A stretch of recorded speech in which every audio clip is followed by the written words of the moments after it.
Hello, and welcome to the Miami Sports Report. On today's show, the Heat's Big Three light up the Big Easy and then return to the Heat to do more of the same. Olympic hockey skates to a conclusion, and for the first time, I let loose a rant. Let's do it.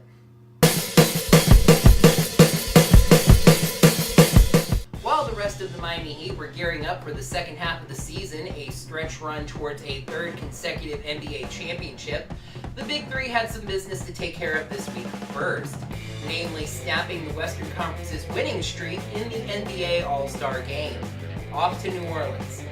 Kyrie Irving led the East with 31 points, and Carmelo Anthony scored 30. LeBron James finished with 22 points in 33 minutes, with 7 rebounds and assists and 3 steals. Dwayne Wade, somewhat surprisingly, did start the game at shooting guard and scored 10 points. Chris Bosh came off the bench, scoring 5 points on 2 shots. In a game where defense is usually an afterthought anyway, the East pulled away in the last 2 minutes for a 163-155 win. In a surprisingly unforgiving schedule for the Heat's All-Stars, the Big Three basically had to fly directly from New Orleans to Dallas, meeting the Heat just 2 days after the All-Star Game to take on the Mavericks as they finish off their Western swing. In starting off the second half against Dallas, you could feel the Heat decide it was time to get serious. LeBron James, especially, who exploded for 42 points. Chris Bosh followed up with 22, and Dwayne Wade scored 13. Birdman Anderson scored 18 off the bench, and the Heat beat the Mavericks 117-106. Then on Thursday, the Heat headed to Oklahoma City for a big-time rematch with the Thunder, who beat Miami 112-95 at the end of January. It seems like the Heat's core wanted the Thunder because only 8 players saw the court. LeBron James led the Heat with 33, and Chris Bosh scored 24, as did Dwayne Wade. The Heat get their revenge in a big way, winning 103-81. The Heat then returned home to take on the Bulls, but they were without their leader. LeBron James suffered a broken nose against the Thunder, and while he debated wearing a mask and playing, the Heat decided to let him rest. The Big Two had things under control. Chris Bosh led the Heat with 28 points, and Dwayne Wade was right behind him with 23. Greg Oden started in LeBron's spot and scored 5 points in 13 minutes. While it was close for much of the game, the Heat pulled away late and won 93-79. Since the Heat can't count the All-Star Game on their record, they are now 40-14. Oh, and speaking of that three-peat bid, one Heat player very likely won't be a part of it anymore. The Heat have traded Roger Mason Jr. to Sacramento. And when I say traded, what I mean is that they're paying the Kings to cut Mason for them. Seriously, the Heat traded Mason to the Kings with cash for a second-round draft pick. The Kings plan to release Mason when he arrives, and the second-round draft pick the Heat received has so many protections on it that they'll likely never actually see it. Moving to Olympic hockey, the round robins and the qualifiers were finally over, and the USA found themselves moving on in both men's and women's.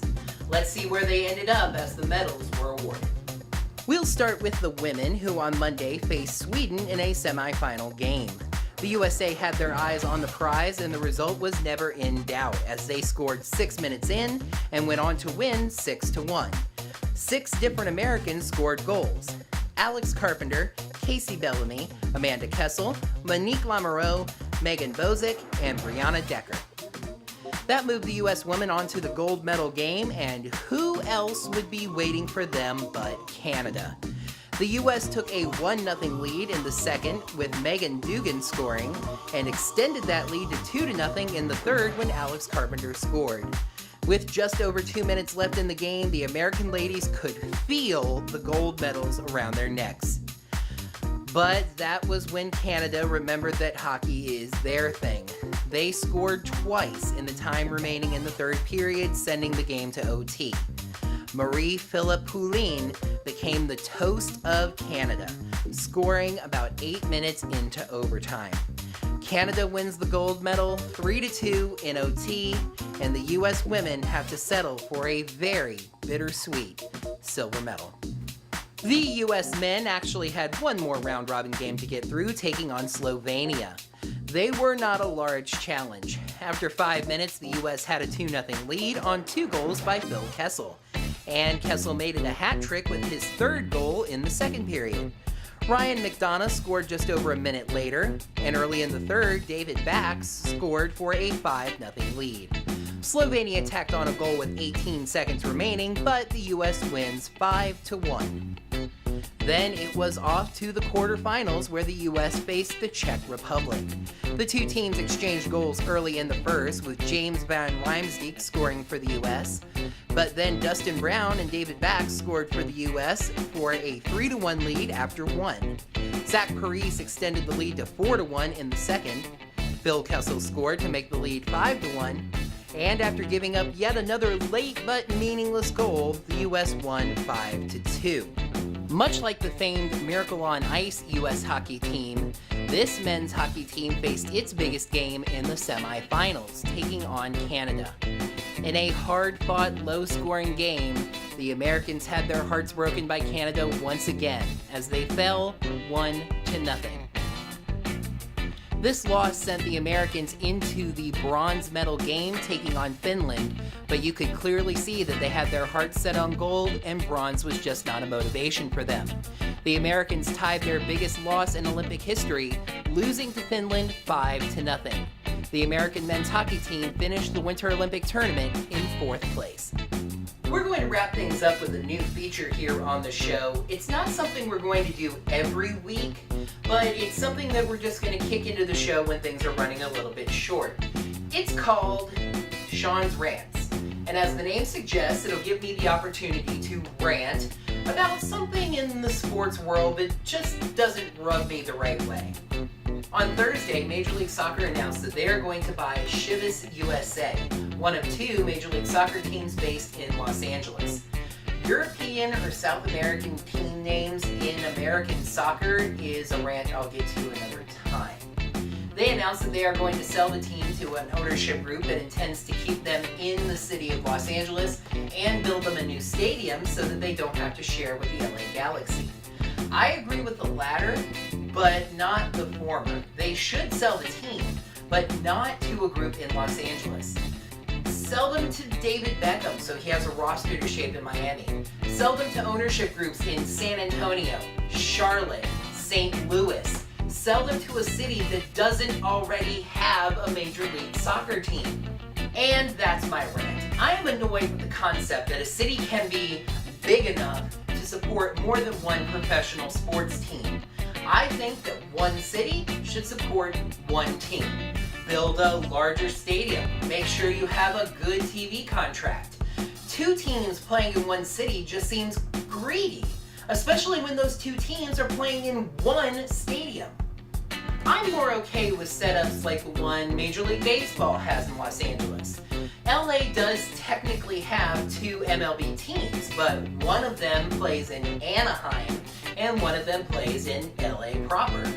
And even when you look at like the Chicago Cubs and the White Sox, at least they play in 2 different stadiums in 2 different parts of the city, the north side and the south side. But look at the NBA's Lakers and Clippers. They play in the same conference, in the same division, and in the same arena. It's just needlessly complicated and silly. One of those 2 teams should move somewhere nearby. Or somewhere not nearby. The only situation in sports where I find this nearly acceptable is the NFL in New York/New Jersey. And that's because I can't really think of another big city that could support one of those teams. You could say Las Vegas, but I think the NFL has issues with putting a team there. You could say Los Angeles, but I doubt the NFL wants one of those teams moving across the country. And you could say London, but I don't think the league wants any teams to have to move to London. I think they'd rather start an expansion team there when the time comes. I do think that the Jets and Giants should either change their name to the state they're actually in, New Jersey, or move to the state that their name has in it, New York. and I still think that one of them should move away from the other to another large city in the state of New York. Maybe Syracuse. There is no reason for two professional sports teams to share not only a city, but a playing space. And that is Sean's rant for this week. And that is the show for this week. Thank you so much for watching. Please make sure to subscribe to the channel so that you can see the Miami Sports Report every week on whatever day it comes out. Sorry it's late. Make sure to like the video by clicking the like button right down below. Leave us comments, questions, suggestions, anything along that nature. Share. And look for us on Facebook and Twitter. Once again, thank you so much for watching. Please make sure to stay tuned for Bumbles and Bumbles, the blooper reel. And until next time, go Miami!